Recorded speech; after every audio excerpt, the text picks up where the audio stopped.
అందరికీ నమస్కారం అండి. ఇట్లు మీ కృష్ణవేణి ఛానల్. వీడియో చివరి వరకు వినండి. నచ్చితే లైక్ చేయండి. అమ్మ రుణము ఎన్ని జన్మలెత్తినా తీర్చుకోలేనిది. అటువంటి అమ్మ కథ. మామయ్య, అమ్మని ఓల్డేజ్ హోంలో చేర్చుదామని అనుకుంటున్నాను. నువ్వొకసారి రాగలవా అంటూ వేణు దగ్గర నుండి ఫోను.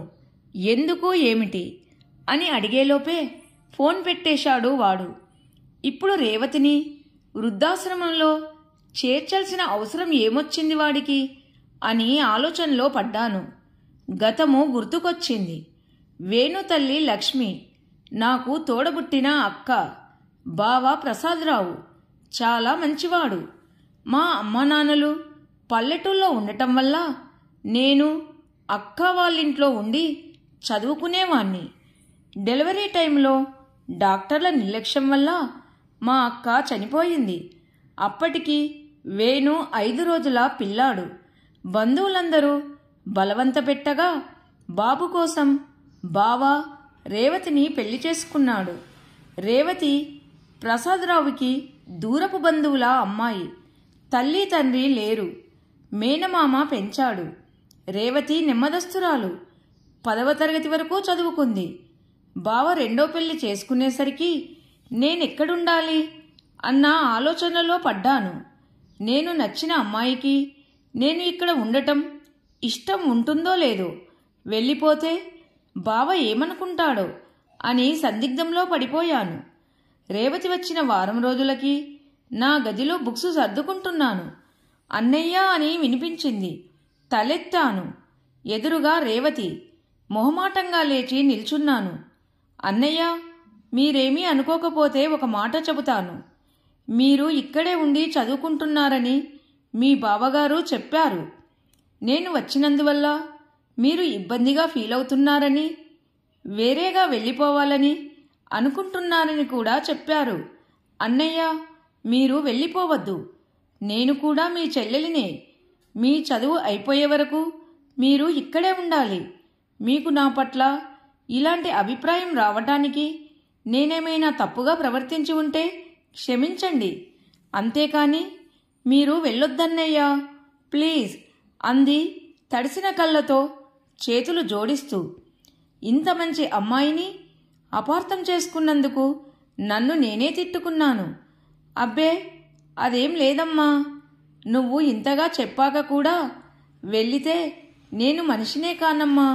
నేను ఇక్కడే ఉంటాను అన్నాను రేవతి తల నిమిరి. చాలా థ్యాంక్స్ అన్నయ్య అంటూ సంతోషంగా వెళ్ళిపోయింది రేవతి. ఆ తర్వాత మరెప్పుడూ రేవతి పరాయి అమ్మాయి అన్న ఆలోచన కూడా రాలేదు నాకు. అంతలా ఆప్యాయత అనుబంధాలు నెలకొన్నాయి మా మధ్య. బాబుని చాలా ప్రేమగా చూసుకునేది రేవతి. అమ్మలేని లోటు నాకు బాగా అనుభవం అన్నయ్య. బాబుకు ఆ లోటు తెలియకూడదు. అసలు నేను సవతి తల్లిననే విషయమేమీ వాడికి తెలియకూడదు అని బావ దగ్గర నా దగ్గర మాట తీసుకుంది రేవతి. మా అక్క ఉన్నా కూడా అంత బాగా చూసుకునేది కాదేమో అనిపించేది ఒక్కొక్కసారి. మా అమ్మా నాన్నలకు కూడా కూతురు లేని లోటు తీర్చటంలో సబలీకృతురాలయ్యింది రేవతి. ఇంటికి వచ్చిన బంధువులందరితో కూడా రేవతి ఆప్యాయంగా మెలిగేది. ఇరుగు పొరుగు వారి దగ్గరనే కాక చుట్టాల దగ్గర కానీ రేవతికి చాలా మంచి అమ్మాయి అనే పేరు వచ్చింది. 2 ఏళ్లు గడిచాయి. బాబు రేవతిని వదిలి క్షణం కూడా ఉండేవాడు కాదు. వాళ్ళ నాన్నకన్నా అమ్మ దగ్గరే మాలిం ఎక్కువ వాడికి. నాకు చదువు అయిపోయి జాబు కూడా అనుకోకుండా అక్కడే దొరికింది. రేవతి బావ నేను కూడా చాలా ఆనందించాము. అందుకు నేను అప్పుడప్పుడు జాబు పని మీద క్యాంపులకు వెళ్ళవలసి వచ్చేది. ఒకసారి అలా ఢిల్లీ వెళ్ళి 10 రోజుల తర్వాత వచ్చాను. అప్పటికి రేవతి హాస్పిటల్లో ఉంది. 2 ఏళ్లుగా చూస్తున్నా. ఏ రోజు కనీసం తలనొప్పి కూడా ఎరగని రేవతిని హాస్పిటల్లో చేర్చేటంతగా ఏమయ్యిందో తెలియలేదు. అడిగినా బావ చెప్పలేదు. ఏదో దాస్తున్నాడనిపించింది. రేవతికి సహాయంగా ఉండటానికి అమ్మ వచ్చింది. అమ్మ 1 నెల ఉండి వెళ్ళింది. తనను బస్సు ఎక్కించి వచ్చి ఆఫీస్కి వెళ్ళిపోయాను. సాయంత్రం నేను ఆఫీస్ నుండి వచ్చేసరికి రేవతి ఒక్కతే ఉంది. నేను ఫ్రెషప్ అయి వచ్చేసరికి రేవతి కాఫీ ఇచ్చింది. సభ్యత కాదని అనిపించినా తనని అడగకుండా ఉండలేకపోయాను. రేవతి, నీకెప్పుడూ కొద్దిపాటి నీరసం కూడా రాదు కదా? హాస్పిటల్లో చేరేంత పెద్ద అనారోగ్యం ఏం వచ్చింది? నీకిష్టమైతేనే చెప్పమ్మా. బావని అడిగినా చెప్పలేదు. అందుకని నిన్ను అడుగుతున్నాను అన్నాను. 1 నిమిషం మౌనంగా ఉండి తరువాత, ఇందులో దాచేదేముందన్నయ్యా? నాకు పిల్లలు పుడితే బాబును ప్రేమగా చూసుకోలేనేమోనని నా భయం. అందుకని పిల్లలు పుట్టకుండా ఆపరేషన్ చేయించుకోవటానికి ఈయనతో చెప్పాను. మొదట ఆయన ఒప్పుకోలేదు. బలవంతం చేసి మరీ నేనే ఒప్పించాను. నాకు పిల్లలు లేకపోయినా పర్వాలేదు, వాణ్ణి నేను ప్రేమగా పెంచుకొని ప్రయోజకుణ్ణి చేయగలిగితే చాలు అంది రేవతి. అప్పటినుండి రేవతిపై ఉన్న అభిమానము రెట్టింపవటమే కాక తనపై గౌరవం కూడా కలిగింది నాకు. నా పెళ్ళయ్యాక నా భార్యకు కూడా రేవతితో మంచి సాన్నిధ్యం ఏర్పడింది. రేవతి గురించి పూర్తిగా తెలుసుకున్నాక వారి స్నేహం కూడా గట్టిపడింది. పెళ్ళైన సంవత్సరానికి నాకు వైజాగ్ ట్రాన్స్ఫర్ అయ్యింది. రేవతిని బావను విడిచి వెళ్ళాలంటే చాలా బాధ కలిగింది. అయినా విడిచి వెళ్ళక తప్పలేదు. వీలైనప్పుడల్లా గాయత్రి నేను వచ్చి వెళ్ళేవాళ్ళము. అలాంటి పరిస్థితుల్లో బావ యాక్సిడెంటులో అకస్మాత్తుగా మరణించడం మా అందరికీ కోలుకోలేని దెబ్బ అయ్యింది. రేవతిని చూసి కంటతడి పెట్టని వారు లేరు. బావ దినకర్మలు అయిపోయి బంధువులందరూ వెళ్ళిపోయాక గాని నాకు రేవతితో ప్రశాంతంగా మాట్లాడటానికి కుదరలేదు.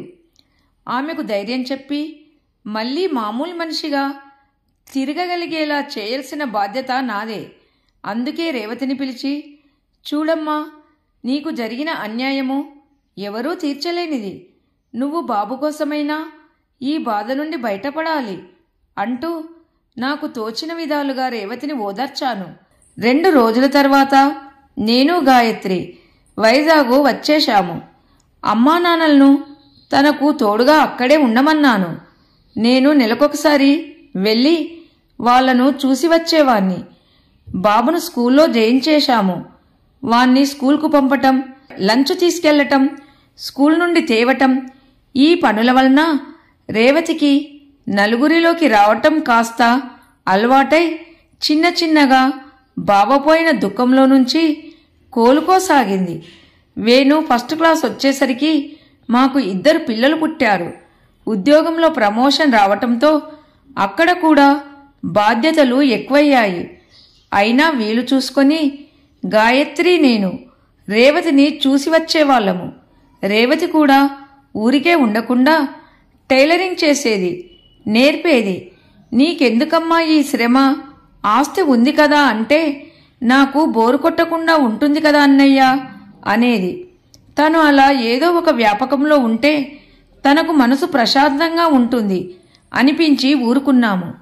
రేవతికి రాబడి బాగానే ఉండేది, పని కూడా ఎక్కువగానే ఉండేది. అంత బిజీలో కూడా రేవతి బాబుని క్షణం మర్చిపోయేది కాదు. వాడికి అన్నీ అమర్చిపెట్టేది. స్కూల్కు పంపాలన్నా తేవాలన్నా తను వెళ్ళవలసిందే. నా సహకారము సలహాలు తీసుకుంటూ వేణుని ప్రేమగా పెంచి చదివించి మంచి ఉద్యోగస్తునిగా నిలబెట్టింది రేవతి. తల్లిని దేవతలా భావించేవాడు వేణు. తనతో పాటు ఆఫీస్లో పనిచేసే సరితను ఇష్టపడ్డాడు. అది తెలిసిన రేవతి నన్ను పిలిచి సరిత వాళ్ళ అమ్మానాన్నలతో మాట్లాడించి వాడికి సరితనిచ్చి పెళ్లి కూడా చేసింది. ఇప్పుడు వాళ్లకు ఒక బాబు కూడా. 3 నెలల క్రితము రేవతికి హార్ట్ ఆపరేషన్ అయ్యింది. అప్పుడు సరిత అత్తగారిని ఎంతో బాగా చూసుకుంది. ఇక వేణుకైతే తల్లంటే ప్రాణము. అంతా బాగానే ఉన్నారు. మరి ఇప్పుడు హఠాత్తుగా వేణు ఇలా ఫోన్ చేశాడేమిటో, కారణం ఏమై ఉంటుందని ఎంత ఆలోచించినా ఏమీ తోచకపోవటంతో వాడితో మాట్లాడితే కాని విషయం తెలియదులే అని నిట్టూర్చి ఇంటికి బయలుదేరాను. మధ్యలో బస్ టిక్కెట్స్ రిజర్వేషన్ చేయించుకొని వెళ్ళాను. ఇంటికి వెళ్తూనే, గాయత్రి, త్వరగా బట్టలు సర్దు, హైదరాబాదుకు వెళ్తున్నాము అన్నాను. ఏంటండి ఇంత సడన్గా ప్రయాణము? ఆశ్చర్యంగా అంది గాయత్రి. తలనొప్పిగా ఉంది, ముందు కాస్త కాఫీ ఇవ్వు, నీకు అన్ని వివరంగా చెబుతాను అన్నాను. కాఫీ తెచ్చి ఇచ్చి కూర్చుంది గాయత్రి. చెప్పండి అంటూ. వేణు ఫోన్ చేసిన విషయం చెప్పి, వాడు వాళ్ళమ్మని ఎంతో ప్రేమగా చూసుకునేవాడు, ఇలా ఎందుకన్నాడో అర్థం కావటం లేదు. అది ఆలోచించే నాకు తలనొప్పి వచ్చింది. ఏది ఏమైనా మనము అక్కడికి వెళ్ళి వాడితో మాట్లాడితే గాని అసలు విషయము తెలియదు. త్వరగా కాని వెళ్దాము అన్నాను. నేను చెప్పింది విని నిశ్చేష్టురాలిలా నిలబడిపోయింది గాయత్రి. వెంటనే కోపంగా, అదేంటండి, ఆ అబ్బాయికి మతిగాని పోయిందా ఏంటి? రేవతి లాంటి తల్లి ఉంటుందా? అలాంటి ఆమెను హోంలో చేర్చుతానంటాడా? వెళ్ళి అదేంటో తేల్చుదాము. వాళ్ళకిష్టం లేకపోతే రేవతిని మనము తెచ్చుకుందాము అంది. మేము హైదరాబాదులో వేణు ఇంటికి వెళ్లేటప్పటికీ తెల్లవారుతుంది. కాలింగ్ బెల్ కొట్టిన కాసేపటికి తలుపు తెరుచుకుంది. తలుపు తెరిచిన రేవతి ముఖంలో ఆనందంతో పాటు ఆశ్చర్యము. ఏంటి అన్నయ్య ఈ అనుకోని రాక అంటూ ఇంట్లోకి దారితీసింది. రేవతి ముఖం చూస్తే ఈ విషయము తెలిసినట్లు లేదు. రేవతి కాఫీలు తెచ్చింది. అంతలో వేణు, సరిత కూడా లేచి వచ్చారు. పలకరింపులు అయిపోయాక స్నానాలు, టిఫిన్లు ముగించుకొని వేణు నేను బయటకు వెళ్ళొస్తామని చెప్పి బయలుదేరాము. కొంచెం దూరం వెళ్ళి చిన్న పార్కులో కూర్చున్నాము. ఇప్పుడు చెప్పరా వేణు, ఎందుకు మీ అమ్మను ఓల్డేజ్ హోంలో చేర్చాలని అనుకుంటున్నావు అన్నాను. వాడు ఒక్క నిమిషమాగి, సరిత మళ్ళీ జాబులో చేరతానని అంటుంది మామయ్య. ఇల్లు కొన్నప్పుడు, మొన్న అమ్మకు ఆపరేషన్ అప్పుడు కొంత అప్పు అయ్యింది కదా. పైగా ఈ సిటీలో కాస్త సుఖంగా బతకాలంటే ఇద్దరి సంపాదన లేకపోతే కుదరదు కదా. బాబుని అంటే డే కేర్లో చేర్చవచ్చు, కానీ అమ్మకు ఆరోగ్యం సరిగా ఉండటం లేదు కదా. పైగా ఆపరేషన్ అయి ఉండటం వల్ల తనను ఒక్కదాన్ని ఇంట్లో వదిలి వెళ్లాలన్నా భయమే. అందుకని సరిత అమ్మను హోంలో జాయిన్ చేయాలని పట్టుపడుతుంది. నాకు అమ్మను వదిలి ఉండటం ఇష్టం లేదు. ఏం చేయాలో పాలుపోక మీకు ఫోన్ చేశాను. ఈ విషయము అమ్మకు ఇంకా చెప్పలేదు. ముందు మీతో మాట్లాడిన తర్వాతే అమ్మతో మాట్లాడాలి అనుకున్నాను అన్నాడు వేణు. చాలా మంచి పని చేశావు. ముందే మీ అమ్మకు తెలిసినట్లయితే నీకు హోం ఖర్చు లేకుండా పోయేది.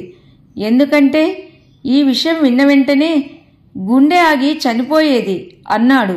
మామయ్య అంటూ దెబ్బతిన్నట్టుగా చూశాడు వేణు. లేకపోతే ఏంట్రా, ఇప్పుడు నీకు తెలియని 2 విషయాలు చెబుతాను, విను. మొదటి విషయం, నువ్వు మీ అమ్మకు సొంత కొడుకువి కాదు, నా అక్క కొడుకువి అన్నాను. చలనం లేని విగ్రహంలా ఉండిపోయాడు వేణు. నువ్వు చెప్పేది నిజమా మామయ్య అంటూ పదే పదే అడిగాడు. అవును, మీ అమ్మ మీ నాన్నకు మొదటి భార్య. ఆమె నిన్ను కని చనిపోతే మీ నాన్న రేవతిని 2వ పెళ్లి చేసుకున్నాడు. సవతి కొడుకనే ఆలోచన కూడా లేకుండా నిన్నెంతో ప్రేమగా పెంచింది. నీకేదైనా జబ్బు చేస్తే విలవిలలాడేది. నీకు ఇంకో విషయం చెప్పనా? తనకు పిల్లలు పుడితే నీ మీద ప్రేమ తగ్గిపోతుందేమోనని మీ నాన్నని బలవంతాన ఒప్పించి తనకు పిల్లలు పుట్టకుండా ఆపరేషన్ చేయించుకుందిరా ఆ పిచ్చి తల్లి. అందుకే రేవతంటే నాకు ప్రేమ, అభిమానం, అన్నిటికి మించి గౌరవం. తల్లి తండ్రి లేని నిన్ను ఇంత ప్రేమగా పెంచి చదివించి ఇంతటి వాడిని చేసినందుకు ఇలా కృతజ్ఞత చూపుతావనుకోలేదు. ఆ తల్లి రుణము ఏమిస్తే తీరుతుంది? రుణము తీర్చుకోలేకపోతే పోయావు. కనీసం మిమ్మల్ని చూసుకుంటూ సంతోషంగా బతుకుతున్న ఆమెకు ఆ సంతోషం కూడా లేకుండా బయటకు పంపేయాలని చూస్తావా? మీ అమ్మకు తన పెంపకంపై చాలా నమ్మకం. తన నమ్మకాన్ని వమ్ము చేస్తావనుకోలేదు. నేను చెప్పవలసింది చెప్పాను. అయినా నీ అభిప్రాయం మారకపోతే మీ అమ్మను నేను తీసుకెళ్తాను. అంతేకాని హోంలో చేర్చటానికి ఎట్టి పరిస్థితుల్లోనూ ఒప్పుకోను. ఆలోచించుకో అంటూ కోపంగా కదలబోయాడు. వేణు చేతులు నన్ను ఆపేశాయి. విసురుగా వేణు వైపు చూసిన నేను వాడి కళ్ళ వెంట కారుతున్న నీటిని చూసేసరికి కొంచెము మెత్తబడ్డాను. నన్ను క్షమించు మామయ్య. సరిత అమ్మను ఓల్డేజ్ హోంలో చేర్చుదామని చెప్పినప్పటి నుండి నా మనసులో లేదు. మీరైతేనే నాకు సరైన సలహా ఇస్తారని మీకు ఫోన్ చేశాను. ఇప్పుడు మీరు చెప్పిన విషయాలు విని కూడా నేను ఒక అభిప్రాయానికి రాకపోతే నేను మనిషిగా బతకటానికి కూడా పనికిరాను. ఏదేమైనా సరితను ఉద్యోగానికి పంపను. నా బిడ్డను కూడా మాతృప్రేమ నుండి దూరం కానివ్వను. నా తల్లికి నా చేతనైనంత వరకు ఏ కష్టమూ కలగనివ్వకుండా చూసుకుంటాను. ఇది నీ మేనల్లుడిగా కాదు మామయ్య, రేవతి కొడుకుగా చెబుతున్న మాట అన్నాడు దృఢంగా వేణు. మళ్ళీ అమ్మయ్య, ఇదంతా అమ్మకు తెలియదు. తెలిసినట్లయితే ఇక జీవితంలో అమ్మకు ముఖం చూపించటానికి నాకు అర్హత ఉండేది కాదు. ఇప్పుడు నా మనసు ప్రశాంతంగా ఉంది. నాకు చాలా హెల్ప్ చేశావు మామయ్య. నీకు మెనీ థ్యాంక్స్ అని. పద మామయ్య, నాకు ముందు అమ్మని చూడాలని ఉంది అన్నాడు వేణు. ఇద్దరం ఇంటికి వచ్చాము. గాయత్రి ముఖంలో కూడా ఏదో సాధించిన సంతోషం కనబడింది. నాలాగే తను కూడా తన ప్రయత్నంలో సఫలం అయ్యిందని అర్థమయ్యింది. వేణు అమ్మా అమ్మా అని పిలుస్తూ రేవతి గదిలోకి వెళ్ళి చెయ్యి పట్టుకొని హాల్లోకి తెచ్చి సోఫాలో కూర్చోబెట్టి తన ఒడిలో తలపెట్టుకొని పడుకున్నాడు. ఏంటి నాన్నా, ఒంట్లో బాగాలేదా అంది రేవతి నుదిటిపై చెయ్యి పెట్టి ఆదుర్దగా. లేదమ్మా, ఊరికే పడుకోవాలనిపించింది అన్నాడు వేణు. కొడుకు తల నిమురుతూ, చూడన్నయ్యా, వీడికింకా పసి మనస్తత్వం పోలేదు మురిసిపోతూ అంది రేవతి. తన ముఖములో సంతోషం చూస్తుంటే ఒక మంచి హృదయం ముక్కలు కాకుండా కాపాడగలిగానన్న తృప్తితో నా మనసంతా నిండిపోయింది. కథ సమాప్తం. నచ్చితే లైక్ చేయండి. అందరికీ ధన్యవాదములు.